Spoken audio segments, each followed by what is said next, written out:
somebody does something that's a little bit outside the lines and there is a big complaint on social media, nobody stands up for them. And the problem is that nobody ever gets canceled for being too woke. So you can say the craziest thing. Be authentic. What do I authentically, organically want to share? I go back to the authenticity, right? It's what I love and it's what I want to share. I wanted to do what felt authentic, but also to be authentic. Shut the F up. That's what just happened. Oh my God. Something to like about her, and it's so hard. Prove that you're smart enough. You prove that you're a good wife or a good friend. And I was like, I am just so done with the prove it game. Yes. When you get to the place where you feel... I think she's just got so used to lying that maybe, in my opinion, she believes the lies she tells. I don't know, but either way, she's just been so consistently... It's a hate crime, yes, and it's violence, and it's unacceptable, and it's just got to stop. You don't get your teenagers under control. Bill Maher just did what everyone else was too afraid to do. He exposed Meghan Markle live on air, and it was brutal. No filters, no fluff, just pure truth wrapped in sarcasm. From fake tears to privacy PR stunts, he ripped through the royal act like a pro. If you thought her victim routine was tired, wait till you see how Maher torched it in real time. This isn't just a roast, it's a reality check, and trust me, you don't want to miss it. In public. You're complaining about your hard life, and you're so privileged. It's just so weird. It's ridiculous. I totally agree. Plays the victim. My castle's too small. The queen is mean to me. They won't let me call myself Her Royal Highness anymore. But every time Meghan Markle opens her mouth in front of a camera, it's the same sad story. Wide eyes, trembling voice, dramatic pause. It's like deja vu with a side of self-pity. From Oprah to Netflix to Spotify, it's one big sob fest called Why Meghan's Life is So Unfair. Bill Maher nailed it, saying she acts like her castle wasn't big enough and the queen didn't let her play princess. And honestly, he's not wrong. Meghan Markle, not to be confused with Meghan Sussex, has turned whining into a full-time job. She plays the victim better than a D-list soap star. And Prince Harry, he's now a full-time backup dancer in the Feel Sorry for Us tour. It's the cry bullies of that generation, as I said, raised wrong. So they think when someone disagrees with them, it's a hate crime, and it's violence, and it's unacceptable, and it's just got to stop. You don't get your teenagers under control.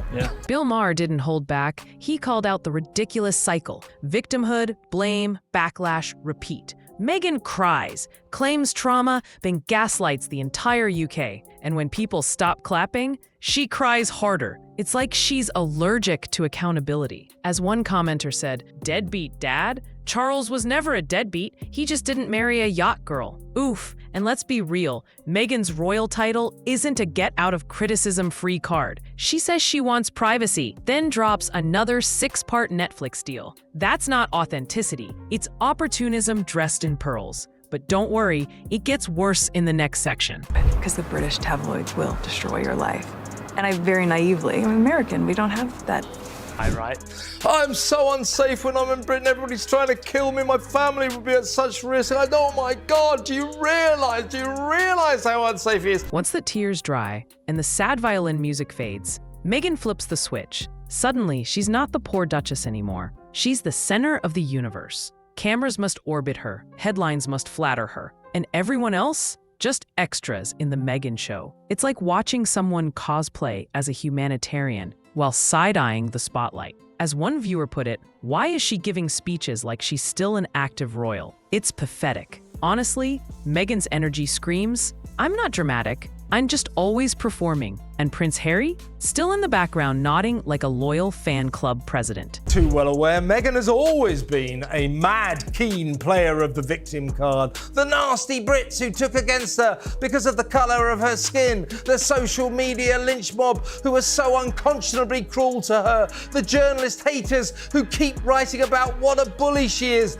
All the negative media coverage she gets has nothing to do with her. It's not her personality. It's not her behaviour, and it's definitely not her ruthless ambition. I think Harry's a I do. I think he's he's a whining, whinging, complaining, woe is me, I'm the only one that's ever had mental problems. Like, my life was so hard. Everybody's f***ing life is hard. Well, I give her a gold medal. Critics call it textbook narcissism because, let's face it, no one plays main character syndrome quite like Meghan. One minute she's so misunderstood, the next she's selling herself as the voice of the generation. The contradiction is painful to watch. She's not your friend, Tyler. Wake up. That's a real comment, and it's the vibe. People are done pretending this is anything but ego-drenched branding. Meghan Markle, the queen of I don't know what this means, but I'm going to say it anyway. Her every move feels curated for applause, but you can't call it authentic if it comes with a glam squad and a Netflix contract. I didn't like feeling forced to be all looks and little substance. And that's how it felt for me at the time, being reduced to this specific archetype. What has emerged is a self-absorbed narcissist living in a parallel universe with her own version of the truth. Let's talk about the biggest joke of all, Meghan and Harry's demand for privacy. Because nothing says, leave us alone, like cashing podcast checks, staging paparazzi photos, and signing a $100 million docuseries. Meghan cries about being hunted by the press while literally twerking for the camera 9 months pregnant. No, really, that happened. And the worst part? She posted it herself. This isn't privacy. It's PR with a dance routine. It looks like a lap dancing club with baby bumps, said one disgusted viewer. If this is her quiet life, I don't want to see her loud one. Fake royal. Me. Do you know her? No, but she is a malignant narcissist who cannot get enough of herself. Down with the motorhead. We deserve our privacy. Bill Maher said it best. You don't cry for privacy while live streaming from your own driveway. And yet, Meghan's whole brand is based on that contradiction. She overshares the juicy bits, hides the boring ones, and calls it control of her narrative. Commenters have had enough. What empire? Meghan has no empire. And they're right. A few failed shows and pity podcasts don't make you royalty. They make you a content creator with delusions of grandeur. She's turned privacy into a product, and the world's no longer buying. But brace yourself, because the next chapter is even more ridiculous. It essentially mocks how they have said that they want to retire into a more quiet life away from the royal family, even though they are simultaneously trashing their families publicly, writing books, starting podcasts, doing Netflix shows, winning awards for their humanitarian and activist efforts. All of the above, it's really what all of us private people do, you know? Notice me! Now we reach Meghan's favorite marketing tool, her tear ducts. Whether it's Oprah, Spotify, or her backyard docuseries, the crying is always on cue, but the public's not dumb. Body language experts tore apart her no-makeup podcast moment, saying her raw look was staged, her facial expressions timed like an acting school final. One viewer nailed it. She deserves an Emmy for worst acting in a podcast. Meghan says she's being real, but everything looks rehearsed. Her sighs, pauses, and eye rolls feel less spontaneous and more like, well, Netflix edits. Authenticity, more like auto cue. This is to induce Lilibet's birth. She's dancing in front of the camera. Oh God, it looks like a lap dancing club with pregnant women. He's also dancing in front of the camera. She's got a black dress on. She's literally holding her bump and twerking, and she's put this on social media. Is it me? Is it me, or is there nothing this woman... Is she ever going to get to the point where she literally looks in the mirror and goes, nobody's interested in my jam or my life, nobody likes me, shut the hell up? I mean, this is oversharing. The deeper you look, the faker it feels. Meghan's sad eyes are starting to feel like a TikTok filter stuck on repeat. Even Prince Harry seems like he's watching from the sidelines thinking, wait, are we crying again? Critics aren't holding back. She flips characters faster than Netflix cancels her shows. Brutal, but fair. Meghan wants us to believe her every breakdown is spontaneous, but viewers have caught on. This isn't vulnerability, it's a performance. And if crying on camera was a skill, Meghan, you'd be a billionaire by now. Sadly, the act's wearing thin. But don't worry, her next role? Working mom. But you guys, okay, the beginning of that clip where she's like, oh my God. Oh, you know. I just threw up a little in my mouth. Meghan calls herself a working mom, but let's be honest, working at what? Choosing podcast cover art? Deciding which soft focus photo of her kids will get the most likes? While real moms grind from dawn till collapse, Meghan's version of labor is picking a Vogue-approved latte. One commenter summed it up. She works hard at branding herself, and she really does. Whether it's sharing her name with her kids or dropping emotional monologues, Meghan's mastered the art of pretend relatability. Meanwhile, the rest of us just call it Tuesday. So first of all, she had the hair blown out. It was perfect. I do not believe that she was makeup free there. She didn't have eye makeup on, which is a different thing. It's the greatest gift you can give. Let's be real. Meghan calling herself a working mom is like Prince Harry calling himself a security expert. It's cute, but no one's buying it. Her whole boss mom image is designed for one thing: clicks. And let's not forget, her kids are constantly brought up, right before a new episode drops. Privacy? Sure, but only after the promo post. Viewers are fed up. If someone's not useful to her anymore, she ghosts them. That includes family, friends, and apparently, common sense. Meghan's career isn't built on hard work. It's built on selling struggle to people who are actually struggling. I don't think anyone in the world knows that Meghan Markle has eaten Jack in the Box and loves it. It's so funny, too, that you keep saying Meghan Markle. You know I'm Sussex now.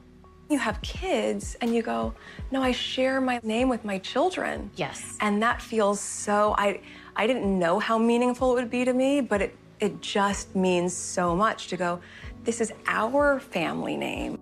This is the Fast Five with Meghan Sussex. Harry. May I call him Harry? Yeah, I call him H. Yeah, yes, of course. Okay. That's his name. Mr. Sussex?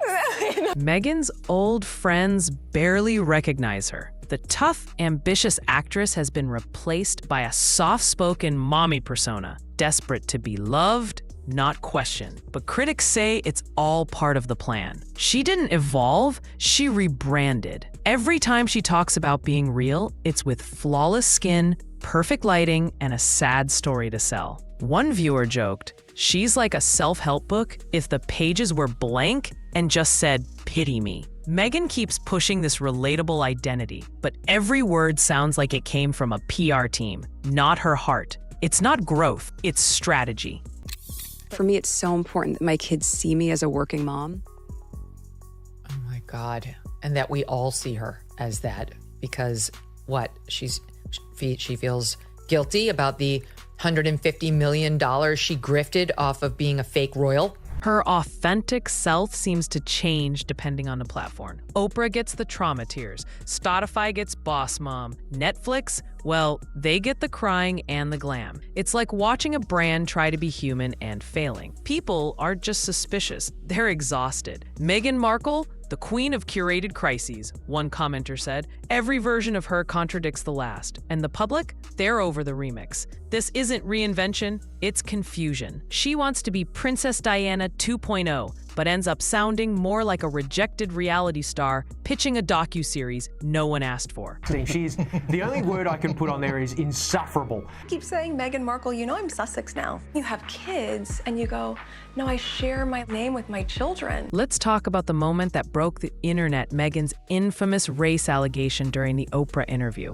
She said royals questioned how dark her baby's skin would be, without saying who. No names, no proof, just enough mystery to spark outrage. But here's the twist. Critics are now asking, was it racism or just family drama twisted for attention? Bill Maher even said, some of that wasn't racism, it was just in-laws being in-laws. And let's be honest, if Meghan says the sky is blue, people check the weather report first. Her credibility is running on fumes. And also concerns and conversations about how dark his skin might be when he's born.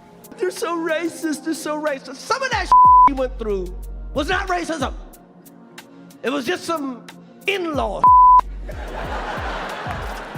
Sometimes it's just some in-law. Cause she's complaining, I'm like, what the she talking about? After that Oprah bombshell, Meghan's approval ratings tanked fast. What should have been a serious conversation turned into a PR circus. She painted the royal family as villains, but people started asking, is this about justice or just another chapter in Pity Palace? One commenter nailed it. She weaponized real issues to boost her brand. And that's the problem. When everything becomes a headline, nothing feels true. Meghan tried to play the race card, but it came off like a media strategy. And instead of empathy, she got eye rolls. Because when the victim narrative is constant, sympathy runs out. You're just fragile, you know?